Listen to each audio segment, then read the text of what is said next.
Shalom,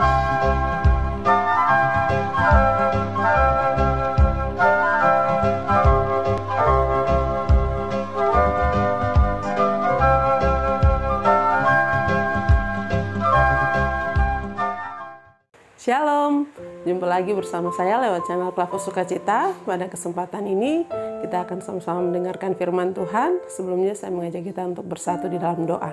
Mari berdoa. Terpuji Engkau Bapa di dalam kerajaan sorga, Bapa di dalam nama Tuhan kami Yesus Kristus, Bapa dengan kekuatan Roh Kudus. Kepadamu kami bersyukur untuk kesempatan yang baik ini. Lewat channel Klavus Sukacita kami akan belajar daripada kebenaran firman Tuhan. Roh Kudus pimpin kami sekalian, baik hamba, kru, bahkan Bapak Ibu pemirsa Klavus Sukacita di mana saja mereka berada. Roh pimpin kami supaya kami belajar daripada firman Tuhan, lalu kami dapat melakukannya dalam kehidupan kami. Dalam nama Yesus kami berdoa. Amin. Ya, pemirsa, pembacaan kita di kesempatan ini terdapat dalam kitab Pengkhotbah pasal 5 ayat 9 hingga ayatnya yang ke-16 di bawah perikop kesia-siaan kekayaan. Ayat yang ke-9, siapa mencintai uang tidak akan puas dengan uang. Dan siapa mencintai kekayaan tidak akan puas dengan penghasilannya. Ini pun sia-sia. Dengan bertambahnya harta, bertambah pula orang-orang yang menghabiskannya. Dan apakah keuntungan pemiliknya selain daripada melihatnya? Enak tidurnya orang yang bekerja, baik ia makan sedikit maupun banyak, tetapi kekenyangan orang kaya sekali-kali tidak membiarkan dia tidur. Ada kemalangan yang menyedihkan kulihat di bawah matahari. Kekayaan yang disimpang oleh pemiliknya menjadi kecelakaannya sendiri.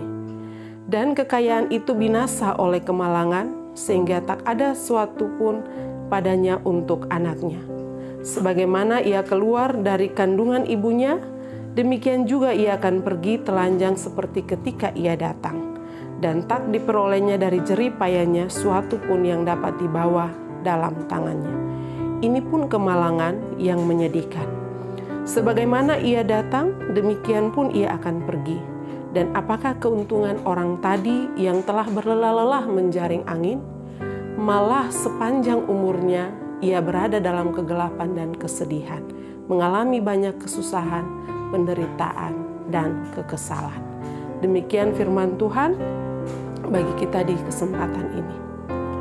Pemirsa Klavus Sukacita yang diberkati, tema kita di saat ini lewat pembacaan kita pada kitab Pengkhotbah pasal 5 ayat 9 sampai ayat 16, yaitu cinta uang dan kekayaan tidak memberi kepuasan. Cinta uang dan kekayaan tidak memberi kepuasan. Pemirsa Klavus Sukacita yang diberkati, semua orang tentu membutuhkan yang namanya uang. Dan ada juga orang yang ingin menjadi kaya, lalu berusaha untuk mendapatkan kekayaan itu, walaupun harus mengorbankan diri dan keluarganya. Pengkhotbah mengatakan bahwa hal ini adalah sia-sia. Mengapa? Karena berdasarkan pengalaman dan mungkin dari pengamatan tentang dua hal ini, yaitu cinta uang dan kekayaan. Sehingga pengkhotbah meyakinkan kita sekalian bahwa cinta uang dan kekayaan adalah hal yang sia-sia. Orang yang cinta uang akan berusaha untuk mendapatkan, walaupun sudah dapat dari hasil keringatnya sendiri, dari hasil kerjanya. Tetapi baginya hal itu belum cukup. Lalu ia berusaha lagi dengan cara lain atau dengan usaha lain untuk mendapatkan uang. Uang memang penting bagi keberlangsungan hidup kita. Tanpa uang, kita tidak bisa membeli ini dan itu. Kita tidak bisa makan makanan yang enak. Kita tidak bisa pergi ke suatu tempat, keluar kota ataupun ke luar negeri. Tanpa uang kita tidak bisa memenuhi keinginan kita. Tetapi kita juga harus ingat bahwa di dalam pertama Timotius pasal 6 ayat 10 di sana dikatakan bahwa akar dari segala kejahatan adalah cinta uang. Karena cinta uang menghasilkan ketidakpuasan, karena ketidakpuasan menghasilkan tindak kejahatan, yaitu dosa. Orang tidak takut lagi untuk melakukan dosa demi mendapatkan uang. Demi mendapatkan kekayaan, orang berusaha dengan berbagai cara, sekalipun itu dengan cara yang tidak halal. Misalnya korupsi, memakan untung dari usaha dagangnya, dan banyak lagi hal yang dilakukan demi mendapatkan uang. Pemirsa Kelas Sukacita yang diberkati, tema kita mengatakan cinta uang dan kekayaan tidak memberi kepuasan. Artinya bahwa memang benar bahwa kedua hal ini, yaitu uang dan kekayaan, sama sekali tidak memberi kepuasan. Dan orang yang cinta akan kedua hal ini tentu dalam hidupnya pasti saja merasa ada yang kurang. Contoh, kalau dapat berkat atau dapat gaji dengan jumlah 1 juta atau 1 juta, baginya belum cukup untuk bisa memenuhi kebutuhan. Lalu berusaha lagi untuk mendapatkan berkat atau gaji dengan nilai 2 juta. Itu pun belum cukup. Lalu berusaha lagi untuk mendapat nilai lebih. Dan itu akan terus berlanjut, terus menerus, dan menunjukkan bahwa tidak ada kepuasan di dalam diri, sehingga mau dapat lebih, dan lebih lagi. Tetapi pemirsa Kelas Sukacita yang diberkati, setiap orang harus bisa mencukupkan diri dan hidupnya dengan apa yang ada padanya. Seperti yang dikatakan oleh Timotius, pertama Timotius pasal 6 ayat 8, di sana dikatakan asal ada makan dan pakaian cukuplah. Tetapi manusia terkadang berpikir, supaya saya makan dan pakaian, pasti dua hal ini belum cukup.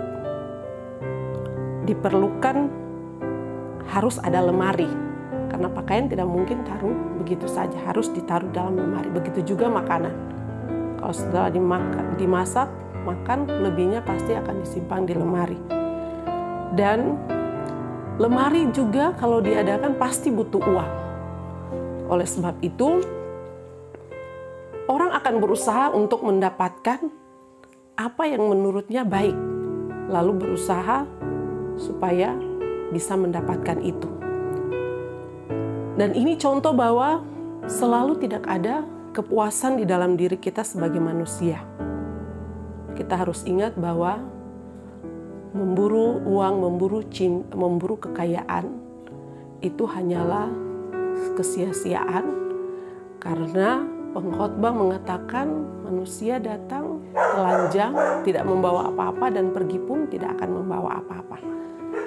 Artinya bahwa kita mengejar uang, mengejar kekayaan, kalaupun semasa kita hidup, mungkin kita menikmatinya tapi tidak dengan rasa yang bahagia atau senang. Karena sewaktu-waktu kalau ketika kita meninggal, uang dan kekayaan itu kita tidak membawanya.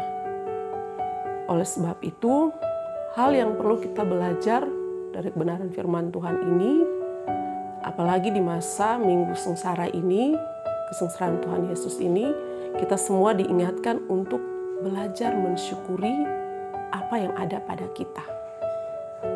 Yesus pun mengajarkan kepada kita lewat doa Bapa kami yang Yesus ajarkan kepada murid-muridnya, berikanlah kami pada hari ini makanan kami yang secukupnya. Artinya kita mencukupkan apa yang ada pada kita lewat usaha kerja mata pencarian kita. Kalau Tuhan beri kita berkat hari ini, itu yang kita cukupkan untuk apa yang menjadi kebutuhan kita. Oleh sebab itu, kita sekalian diingatkan oleh firman Tuhan untuk harus belajar bisa mencukupkan apa yang ada pada kita. Karena dengan rasa cukup akan memberi rasa puas, rasa senang, rasa sukacita. Lebih daripada itu adalah bersyukur untuk semua yang Tuhan beri bagi diri dan hidup kita. Tuhan memberkati kita dengan firman-Nya. Amin. Mari berdoa. Terima kasih Bapa, terima kasih Yesus, terima kasih Roh Kudus. Kepadamu kami bersyukur untuk kesempatan ini. Kami diingatkan oleh firman Tuhan untuk bagaimana kami mencukupkan diri dan hidup kami dengan apa yang Tuhan berikan bagi kami. Kendalikan hati dan roh kami supaya kami tidak mencintai uang dan mengejar kekayaan, tapi kami mencintai firman Tuhan dan mengejar keselamatan yang daripada Tuhan, lalu mensyukuri untuk semua yang Tuhan berikan bagi kehidupan kami dalam hari-hari hidup kami. Tanamkanlah firman-Mu dalam hati kami supaya kami tidak hanya mendengar, tetapi kami dapat melakukan firman Tuhan dalam kehidupan kami.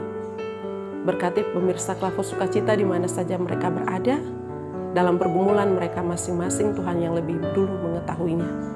Oleh sebab itu, kuatkan iman percaya mereka di tengah-tengah kehidupan yang mereka alami. Dalam kekurangan, keterbatasan, penderitaan, kesusahan yang mereka alami, iman mereka senantiasa dikuatkan oleh Engkau, dan sediakanlah berkat-Mu bagi kehidupan mereka, agar di sana mereka juga bersyukur kepadamu. Kami berdoa menyerahkan tim Klafos Sukacita, baik kru maupun para pelayan, dalam segala keberadaan hidup mereka masing-masing, untuk setia menabur firman Tuhan lewat channel ini. Pribadi dan keluarga mereka diberkati, agar di sana mereka senantiasa memuliakan Tuhan lewat tugas-tugas yang Tuhan percayakan bagi mereka.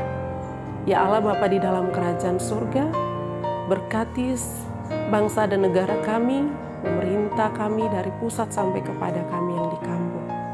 Beri hikmat kekuatan bagi setiap hamba-hamba-Mu dalam menjalani tugas kepemimpinan mereka. Apalagi di dalam masa pandemi di mana corona masih ada. Berkati para medis yang senantiasa menolong, membantu setiap masyarakat yang membutuhkan pertolongan. Engkau juga memberkati hamba-hamba Tuhan yang senantiasa bergumul untuk situasi keadaan dunia dan manusia di sekitarnya. Beri kuat, sehat, hikmat bagi mereka pula untuk dapat menjalankan tugas tanggung jawab pelayanan mereka. Terima kasih Bapa, setiap doa, harapan, pergumulan yang disampaikan oleh setiap umat Tuhan di dalam kehidupan mereka kiranya dijawab oleh Tuhan. Ini doa harapan kami ya Tuhan. Di dalam nama Yesus kami berdoa kepadamu Bapa di sorga. Amin. Shalom, Tuhan memberkati.